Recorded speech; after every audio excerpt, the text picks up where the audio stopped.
অনেকদিন আগের কথা। একটা গ্রাম ছিল। সেই গ্রামে বাস করত ফাহিম ও সাইম নামে দুই ভাই। ফাহিম ছিল কাঠুরে, তার সংসারে ছিল তার বউ আর এক ছেলে নুরু। আর অপরদিকে সাইম ছিল অনেক ধনী, কিন্তু সে ছিল খুব স্বার্থপর। ফাহিম প্রতিদিন কষ্ট করে বন থেকে কাঠ কেটে আনত। সেই কাঠ বাজারে বিক্রি করে দুবেলা দুমুঠো ভাত খেয়ে তারা দিন পার করত। কিন্তু ফাহিমের সেই স্বার্থপর ভাই সাইমের অনেক টাকা থাকা সত্ত্বেও সে ফাহিমের পরিবারকে কোনো সাহায্যই করত না। কখনো কখনো বৃষ্টির দিনে হয়তো ফাহিম কাঠ কাটতে যেতে পারত না, তাই বাজারে কাঠও বিক্রি করতে পারত না, আর সেদিন তাদেরকে না খেয়েই দিন কাটাতে হতো। হ্যাঁ গো, আমরা না হয় বড় মানুষ, দু এক বেলা না খেয়ে থাকলে আমাদের কিচ্ছু হবে না, কিন্তু আমাদের ছেলে নুরু তো অনেক ছোট, ও তো ক্ষুধার যন্ত্রণায় কাঁদছে।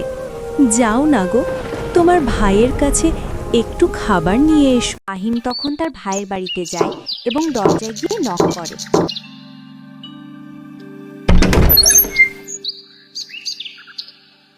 ভাই, আবহাওয়া খারাপের জন্য আজ আমি কাজে যেতে পারিনি, তাই বাড়িতে কোনো বাজারও আনতে পারিনি। ছেলেটা আমার না খেয়ে আছে, আমাকে কিছু খাবার দিবি? তুমি কাজে যেতে পারোনি তাতে আমার কি? যাও যাও, নিজের বাড়িতে যাও। ওরকম দু এক বেলা না খেয়ে থাকলে কিছুই হয় না। তোমার বাচ্চাকে গিয়ে বলো দু এক বেলা উপোস থাকার অভ্যেস করতে। এই বলে সাইম মুখের ওপর দরজা লাগিয়ে দেয়। ফাহিম মন খারাপ করে বাড়িতে ফিরে আসে। বাবা, কোনো খাবার এনেছো? আমার যে খুব খিদে পেয়েছে, আমি তো ক্ষুধার জ্বালা আর সইতে পারছি না। ও, খালি হাতে এজেছে? আমার নিজের ভাই হয়েও সে যে এত কৃপণ তা আমার জানা ছিল না। সৃষ্টিকর্তা তাকে শুভ বুদ্ধি দান করুক। বাবা নুরু, তুমি আজকের রাতটা একটু কষ্ট করে কাটিয়ে নাও, কাল ঠিকই আমি তোমার জন্য খাবার নিয়ে আসব। নুরু ঘুমিয়ে পড়েছে। সকালে উঠে ফাহিম আবারও কাঠ কাটতে বনে চলে যায়।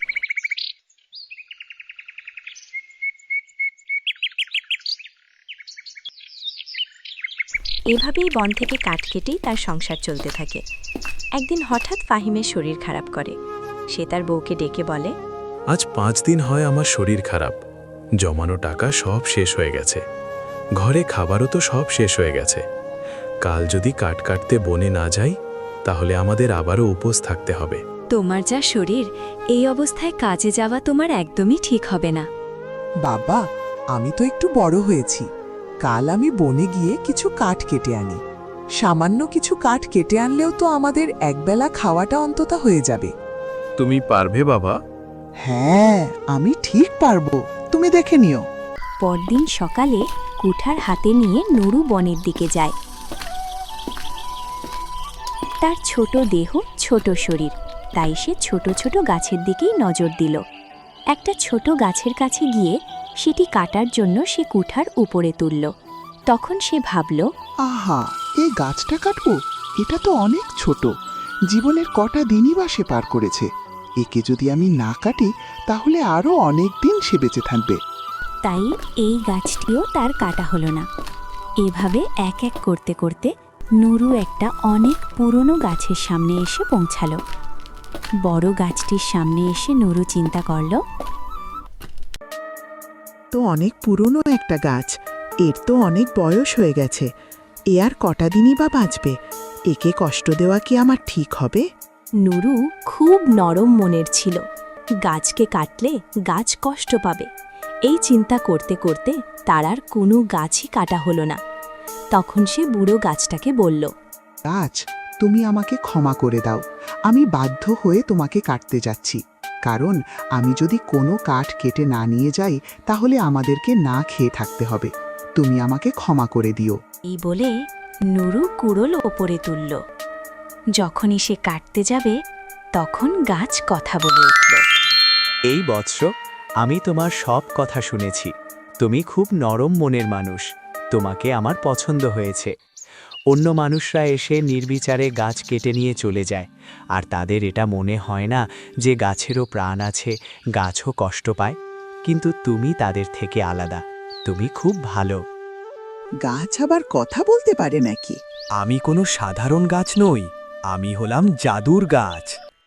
তখন নুরু তাদের সংসারের অবস্থার কথা গাছকে সব খুঁড়ে বলল এবং কেন সে গাছ কাটতে এই জঙ্গলে এসেছে সেটা চাদুর গাছকে বোঝালো। গাছদের প্রতি ভালোবাসা দেখে তোমাকে আমার পছন্দ হয়েছে। তোমার সকল সমস্যা আমি সমাধান করে দেব। সেটা কিভাবে? আমি তো তোমাকে আগেই বলেছি, আমি কোনো সাধারণ গাছ নই, আমি হলাম জাদুর গাছ। আমার ভেতরে গুপ্তধনের খাজানা আছে। তুমি সেই খাজানা থেকে তোমার যতগুলো ধনরত্ন লাগে নিয়ে যাও। কিন্তু তোমার ভেতরে ঢুকবো কিভাবে? আমার ভেতরে ঢোকার জন্য তোমাকে একটা ম্যাজিক্যাল ওয়ার্ড বলতে হবে, তাহলে দরজা খুলে যাবে। তুমি ঢোকার সাথে সাথেই সেই দরজা আবারও বন্ধ হয়ে যাবে। ভেতর থেকে ধনরত্ন নেওয়ার পর যখন তুমি আবারও বেরোবে, তখন দরজা খোলার জন্য তোমাকে আবারও সেই ম্যাজিক্যাল ওয়ার্ডটা বলতে হবে। কি সেই ম্যাজিক্যাল ওয়ার্ড? চিচিং ফাঁক। তুমি চিচিং ফাঁক কথাটা বললেই সেই দরজা খুলে যাবে। যাও, যত ধরনের রত্ন লাগে তুমি নিয়ে যাও। তখন নুরু গাছের সামনে দাঁড়িয়ে বলল, চিচিং ফাঁক। এই শব্দটা বলার সাথে সাথেই দরজাটিও খুলে গেল। নুরু ভিতরে প্রবেশ করল। ভিতরে প্রবেশের সাথে সাথেই সেই জাদুর দরজা একা একাই আবারও বন্ধ হয়ে গেল। নুরু কিছুটা ভয়ও পেয়ে গেল। তারপর সে সামনের দিকে এগিয়ে গেল। সেখানে চারদিকে শুধু মণিমুক্তা, হীরা, সোনার মোহর এবং মূল্যবান অনেক অলংকার পড়ে রয়েছে। এগুলো থেকে নুরু মাত্র 3টি হীরার টুকরা নিল। তারপর সে আবারও দরজার সামনে গিয়ে দাঁড়ালো এবং ম্যাজিক্যাল ওয়ার্ডটি উচ্চারণ করল। চিচিং ফাঁক। এই ম্যাজিক্যাল ওয়ার্ডটি বলার সাথে সাথেই দরজা আবারও খুলে গেল। নুরু গাছের ভেতর থেকে বের হয়ে এলো। তখন গাছ তাকে বলল, বৎস, তুমি যে মাত্র এই কয়েকটি রত্ন নিলে, এই তোমার চলবে? তুমি তো চাইলে আরও নিতে পারতে। আমার খুব বেশি দরকার নেই, সুন্দর মতো খেয়ে পড়ে থাকতে পারলেই আমরা খুশি। তুমি খুব সৎ এবং ভালো মনের মানুষ। তোমার সততা ও উদার মানসিকতা দেখে আমি তোমাকে ভালোবেসে ফেলেছি। তোমার যখন যখন প্রয়োজন হবে তুমি এখানে চলে এসো। এরপর নুরু গাছের কাছ থেকে বিদায় নিয়ে সেখান থেকে চলে এলো। বাড়িতে ফিরে সে তার মা বাবাকে সব ঘটনা খুলে বলল। তারপর তারা একটি হিরে বিক্রি করে অনেক খাবার দাবার কিনল। আরেকটি হিরে বিক্রি করে নুরু সেই টাকা দিয়ে তার বাবাকে একটি দোকান করে দিল। আর বাকি যে হিরেটি ছিল সেটি বিক্রি করে তারা তাদের ঘরটি পাকা করে ফেলল। সব মিলিয়ে তাদের দিনকাল ভালোই যাচ্ছিল। কিন্তু হঠাৎ করে নুরুদের এরকম অবস্থার পরিবর্তন দেখে তার চাচা সাইমের মনে সন্দেহ জাগল। ওরা কি করে হঠাৎ করে এত টাকার মালিক হয়ে গেল? না, বিষয়টা তো আমাকে জানতে হবে। এরপর একদিন সাইম তার ভাই ফাহিমের বাড়িতে যায়। সেখানে গিয়ে সে ফাহিমকে জিজ্ঞেস করে, তোমরা কি করে এত টাকার মালিক হয়ে গেলে? এত টাকা তোমরা কোথায় থেকে পেলে? ফাহিমের বউ ও নুরু সেই গোপন কথা সাইমকে বলতে চাচ্ছিল না, কিন্তু সাইম তখন দাবি করে বসে, নিশ্চয়ই তোমরা চুরি করেছো, নতুবা কোনো খারাপ কাজ করেছো, নইলে আমাকে বলতে পারছো না কেন? এই বলে সে লাঠি দিয়ে তার ভাই ফাহিমকে মারতে বসে।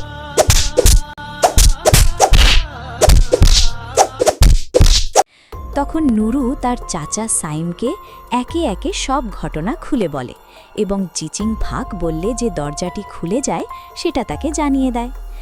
সাইম ছিল যেমন স্বার্থপর ঠিক তেমন লোভী। কোনো রকম দেরি না করেই সে ছুটে চলল জঙ্গলের দিকে। একসময় সে সেই গভীর জঙ্গলের মাঝখানটায় গিয়ে পৌঁছালো। সেখানে বেশ কয়েকটি পুরনো গাছ ছিল। এখানে তো দেখছি অনেক কয়টা পুরনো গাছ, তাহলে কোনটা যে সেই জাদুর গাছ?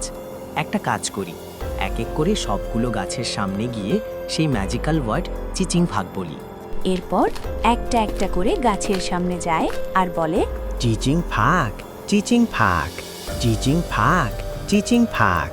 এতগুলো গাছের সামনে গিয়ে চিচিং ফাঁক বললাম, কিন্তু একটারও দরজা তো খুলল না। কি জানি নুরু সত্যি বলেছে নাকি মিথ্যে বলেছে। ওহো, ওই যে ওইটাই তো শেষ কাজ, দেখি ওটার সামনে গিয়ে বলি।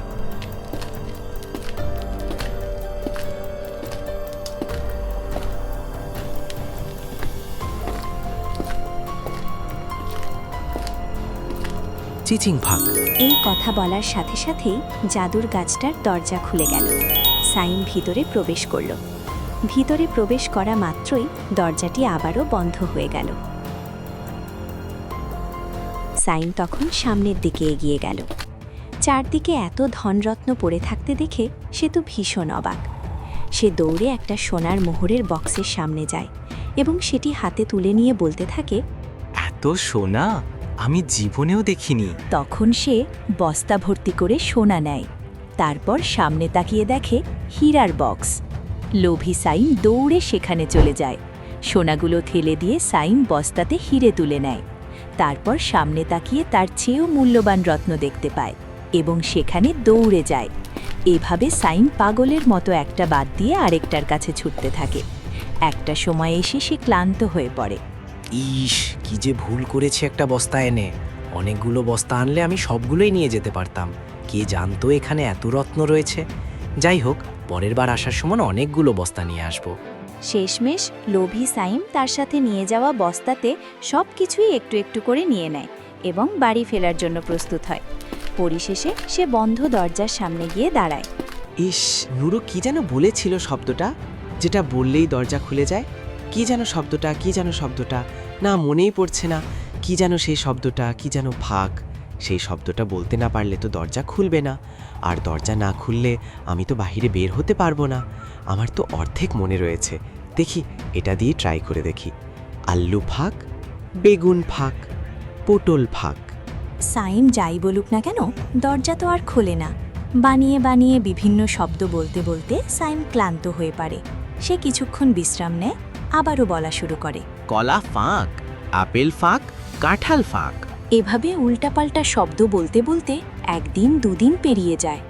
বন্ধ সেই গাছের ভিতর কোনো খাবার পানি না পাওয়াতে সাইম এতই ক্লান্ত হয়ে পড়ে যে সে তখন আর কোনো শব্দই উচ্চারণ করতে পারছিল না। ম্যাজিক্যাল ওয়ার্ডটি ভুলে যাওয়াতে সে গাছের ভিতরেই থেকে যায়। সেখান থেকে আর বেরোতে পারে না। সেই বন্দি দশাতেই একসময় তার মৃত্যু ঘটে।